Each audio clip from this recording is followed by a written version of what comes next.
you said, I'm losing my faith in humanity. Faith in humanity is an interesting idea. Like, is faith in humanity what we want? I mean, if humanity is actually not functioning to pull it off, is faith what we need, right? Yeah. Phails at philosophy. And I was sitting thinking, do I have faith in humanity? I don't think I do. I don't even think I think in terms of faith in humanity or lack of faith in humanity. What I do have is a love for humanity. Well, I think that's a different thing to say, because faith has expectations about what that other is going to do.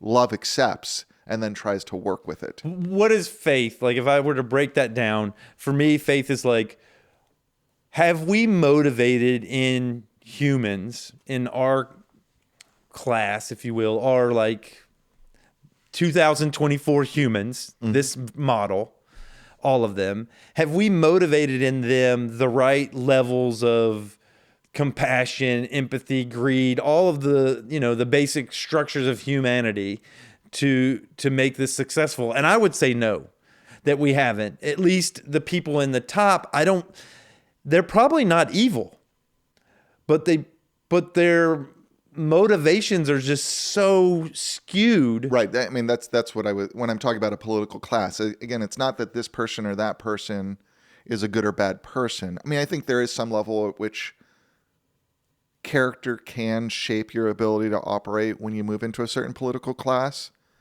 but it's not going to erase the realities that once you enter into that game, there's a whole set of rules you're going to have to start playing by that have vicious motivations that are going to be about advancing your career. Right? And I think that's what you're saying. Like, there's the motivation system is set up wrong. Yeah. Right. But is the question for us, that's actually a real question that we can wrestle with. How do we make the motivations right? Because again, like, to make the motivation right means I'd have to get in there and get on the top and restructure things to make it right. And then in your ascension to the top, you become them, because as you move up, you're just like, I'm changing into... And a big part of the problem seems to be our need to gather and control, right? That motivation to gather and control more and more of the world for ourselves, to be at the top, seems to be what we've validated, what we've celebrated when we celebrate our paragons of industry. Yeah. Success. Yeah. Like, we're celebrating. Like, that's a mode of exercising power. We all want everything. Right. On an island, we all want a boat. We all want everything. But we also have an ability to cultivate different motivations.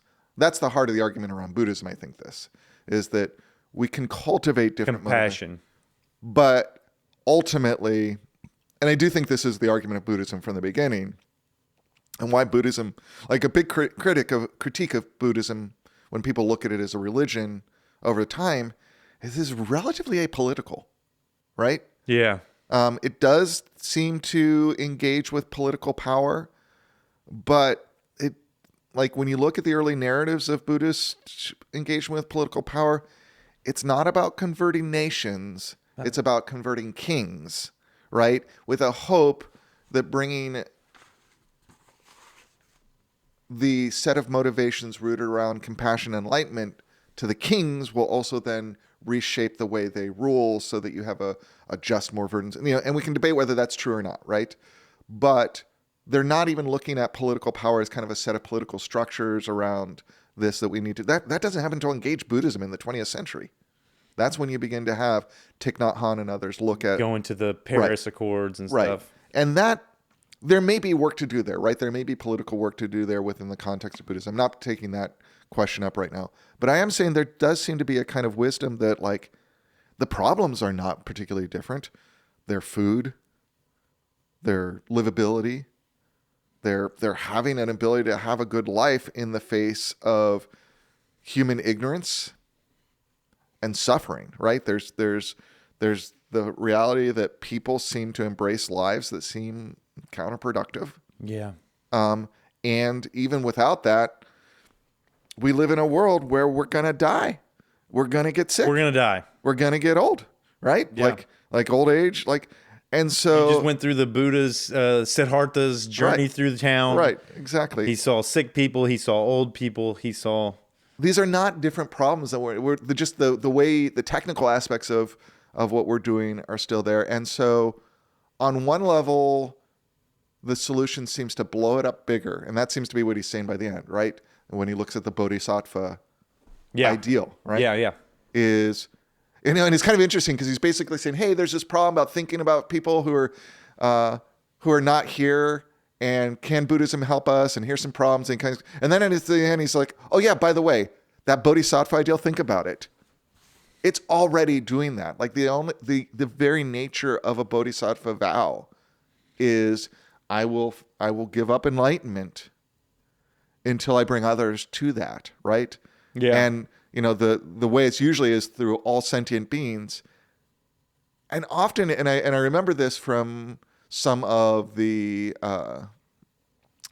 prayers of aspiration that I learned when I was studying Buddhism directly, do already say in these ancient texts, all sentient beings who exist or don't exist yet, like who are to come, right? There's already a system which has been saying, hey, we need to be attentive to the needs of others forever.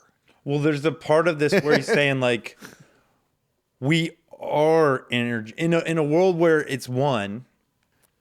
There is no time. Like we are intergenerational, Right. beings. Right. Those Like, relationships, and it's that across time. recognition, and ultimately he's still rooted in what we've seen throughout this text, which is a lot of it comes back to no self, right? It comes Emptiness. back to anatman and emptiness, and saying, like, look, you think you're a thing that is a thing in itself apart from other things. Yeah, he talks about that. And you're not.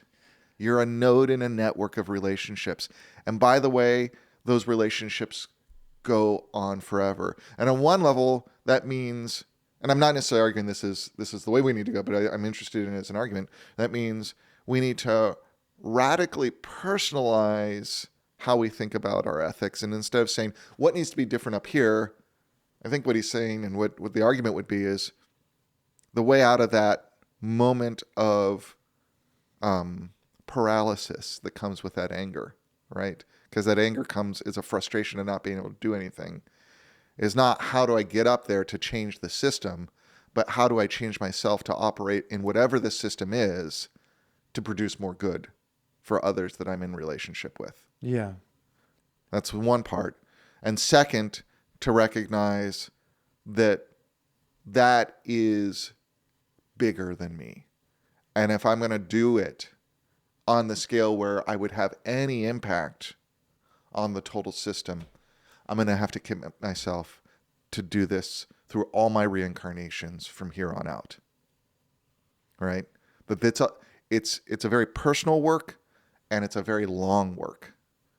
And I think what he's ultimately arguing is that by anchoring in compassion in those moments, that immediate recognition of the needs of another and suffering, and attending to that suffering,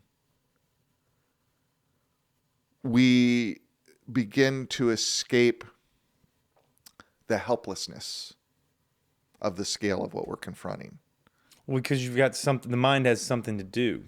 The mind has something to do. And then if you can find a way to kind of have a big... Now, the problem with the Bodhisattva vow is it relies on a metaphysics of reincarnation.